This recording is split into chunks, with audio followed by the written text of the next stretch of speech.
और उसमें जांच करने के बाद 120 दी और 384 को उन्होंने अवैधानिक पाया। पुलिस को इस प्रकार से कार्रवाई करने का कोई अधिकार नहीं था, लेकिन फिर भी भारतीय जनता पार्टी के दबाव में इस प्रकार से कार्रवाई की गई। और आज जब चालान प्रस्तुत हो चुका है, कल के 13 जून की तारीख में प्रस्तुत हो चुका है, ऐसे में ईडी द्वारा जो किया गया कार्य है वो सारे कार्य है वो निष्फल माने जाएंगे। मैं समझता हूँ कि भारतीय जनता पार्टी का चेहरा एक बार फिर से बेनकाब हुआ है। क्योंकि इस मामले में ईडी ने भी चालान पेश कर दिया,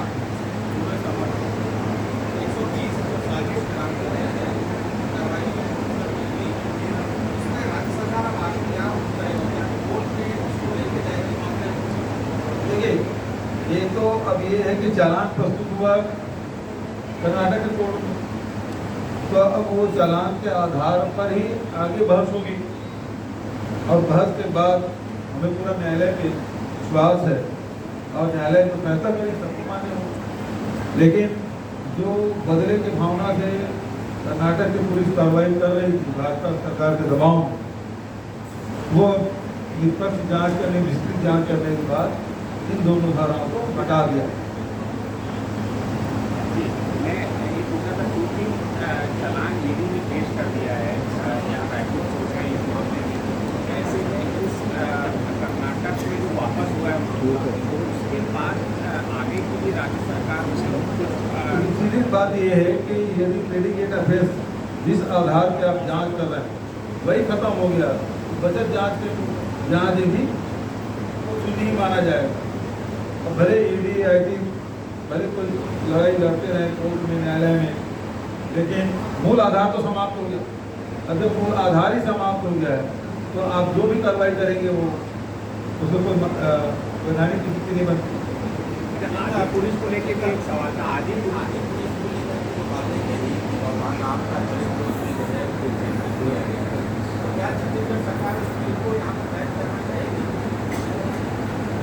जनता देख रही है, जनता का डिमांड यदि इस प्रकार से आती है तो सुधार किया जाएगा। लेकिन मैं समझता हूँ कि जिस प्रकार की भाषा का प्रयोग हमारे जिससे हमें आस्था है, हमारी श्रद्धा है, उन जो मर्यादा पुरुषोत्तम राम है, हनुमान जी है, उनसे मुझे ये सब कुछ नहीं बोला जाए, उनके द्वारा नहीं बोला जा सकता है। सर एक तरफ हिंदुत्व की बात कर रहे और एक तरफ अमर्यादित भाषा का प्रयोग कर रहे हैं, कहीं ऐसा नहीं लगता कि साजिश बनाई जा रही है, कहीं ना कहीं संप्रदायवाद को बढ़ावा देने की बात कर रहे हैं। कुल मिला के बात यही है कि ये लोग तो अपने उपलब्धियों पे कभी वोट मांग नहीं सकते, क्योंकि ऐसा कोई काम किए नहीं जिसके आधार पर जनता इन्हें वोट दे। तो ये तो सांप्रदायिक ध्रुवीकरण करने की हमेशा कोशिश ये लोग लगे रहते हैं। अभी लगातार मंत्री लोग भी आ रहे हैं, जिसके पहले मंत्री लोग नहीं आए। जब कोरोना हुआ तब मंत्रियों को दौरा नहीं हुआ, लोग कैसे जी रहे हैं, कैसे परिस्थितियों से जूझ रहे हैं, इस मामले का अब चुनाव आ गया है तो सारे लोग बस्तर में 4 दिन कोई रहे, तो पूर्वम 3 दिन रह रहे हैं, अभी लगातार आएंगे, कोई बेमेतरा, कोई दूर, कोई मनेंद्र, दौरा करने दीजिए। लेकिन जब संकट में थे छत्तीसगढ़ के लोग तब उनको याद नहीं आए। ये पहले भी देशभक्ति की कई फिल्में आती थी और अब जो फिल्में आ रही है उसमें भी देशभक्ति दिखाने की कोशिश यहाँ पर होती है, लेकिन तरीका बदल गया है। इसको लेकर आप क्या कहेंगे, क्यों बदला, किस तरीके से ये दिखाने की कोशिश हो रही है, इसके पीछे का मकसद क्या है? पहली बात तो ये है कि आज सबको कंट्रोल करने की कोशिश की जा रही है। तभी हमारा जो मुंबई फिल्म सिटी है वो किसी कंट्रोल में नहीं था। जो समाज में कभी मनोरंजन के नाम से, कभी किसी घटना विशेष पर तो फिल्म बन जाती थी, या सामाजिक, धार्मिक, कई बार राजनीतिक फिल्में भी बनती थी। लेकिन अब ये है कि 10 ग्राम गांजा के नाम से जो फिल्म इंडस्ट्री को घेरने की कोशिश की, उसको दबाव लाने की कोशिश की है, उसकी परिणति है ये। एक फिल्म डायरेक्टर या राइटर या एक्टर उस प्रकार से काम नहीं कर सकते। ये जो दिल्ली से जो इशारा होगा उस प्रकार से काम कर रहा है। सर ये आदि पुरुष शंकराचार्य जी ने कल एक आयोजन किया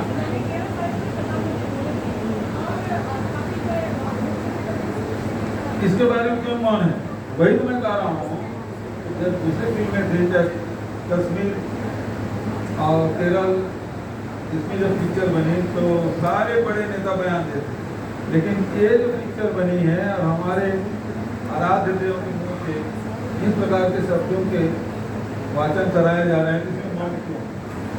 सर उसमें सबको बोलना चाहिए। भाजपा के नेता और प्रधानमंत्री बहुत बड़ी हस्ती है, इतने स्तर के लोग कुछ नहीं बोल पा रहे हैं।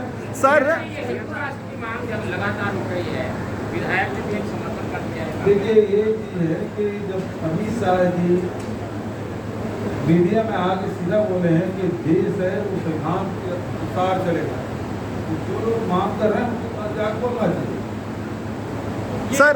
सर ये आदि पुरुष के सर आदि पुरुष के सिर्फ संवाद पर ऐतराज है कि उनके कैरेक्टर पर भी ऐतराज है? जिस तरह से अलग अलग कैरेक्टर्स उसमें तैयार किए गए हैं, सिर्फ संवाद पर ही ऐतराज है या अन्य चीज़ों पर भी आदि पुरुष फिल्म के ऐतराज है? बहुत सारे लोग देख के बता रहे हैं कि पिक्चर फिल्म है।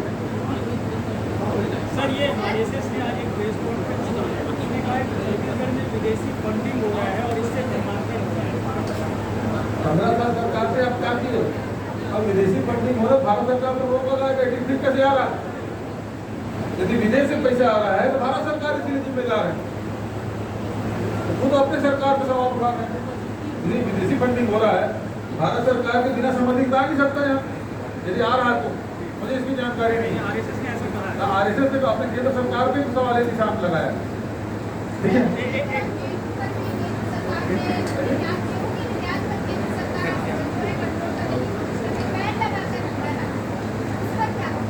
देखिए एक तरफ तो सरकार समर्थन में खरीदती नहीं और दूसरी तरफ नहीं लगा रही है, तो ये तो किसानों के साथ अन्याय है, व्यापारियों के साथ अन्याय है। शंकराचार्य स्वामी निष्कलानंद जी महाराज ने कहा है आरएसएस के प्रधानमंत्री होना हिंदू के पक्षधर होना नहीं है, इस पर आपकी क्या प्रतिक्रिया है? देखिए वो शंकराचार्य का अपना सम्मान है और जहाँ हमारे धर्म गुरु यदि कोई बात बोलते हैं तो हमको उसकी प्रतिक्रिया नहीं है, उसका सम्मान करते हैं, प्रणाम करते हैं।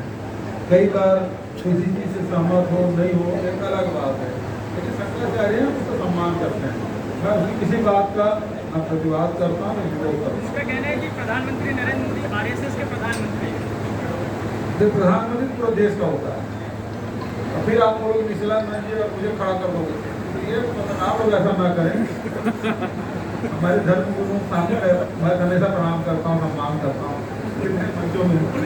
उनका ये भी कहना था कि छत्तीसगढ़ में मैं आपको बोल चुका हूँ सर उनका ये कहना था कि छत्तीसगढ़ में अगर राम वन गमन पर, गौ रक्षा पर या रामायण महोत्सव अगर इस तरह के कोई कार्यक्रम हो रहे तो अच्छा है, कभी मुझे देखने का मौका मिलेगा तो मैं देखना चाहूँगा।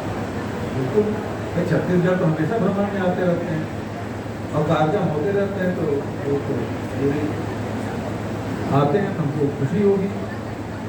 लेकिन बात यही है कि जो हिंदू राष्ट्र की बात करते हैं उसके बारे में पूरी बातें हम लोग संविधान के मानने वाले लोग तो, और केंद्र गृह मंत्री का खुद मैंने बयान देखा है, देश है वो संविधान से चले, उसके बाद तो और कोई बात रह नहीं जाता। यदि है तो आगे गृह मंत्री और प्रधानमंत्री से बात करना चाहिए, इधर उधर बात करने को मतलब नहीं।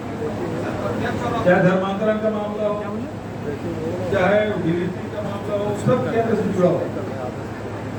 इस सब मामले में यदि बात करना है तो केंद्र से बात करें, यहाँ बात करने क्या लाभ? तो वहाँ जाकर बात करना चाहिए दिल्ली में, ठीक है, जिसको भी करना है।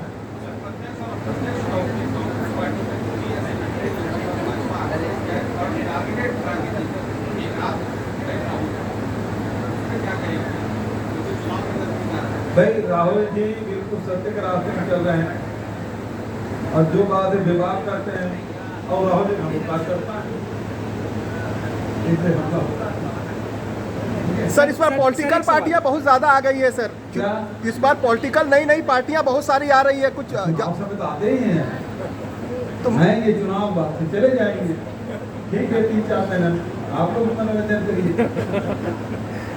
सर एक सवाल, एक जानकारी निकल के आई 11 जून को शिवरी नारायण में बीजेपी ने एक कार्यक्रम रखा, केंद्रीय मंत्री थे, उसमें कुछ लोगों का भाजपा प्रवेश कराया गया। अब पता चल रहा है कि जो मर चुके हैं, जो जेल में हैं, जो पलायन कर चुके हैं ऐसे लोग का भी प्रवेश करा लिए भाजपा वाले। भारतीय जनता पार्टी 20 साल में नगर से बना लेते तो मरे हुए बनाने से क्या फर्क पड़ता है? ठीक है, थैंक यू।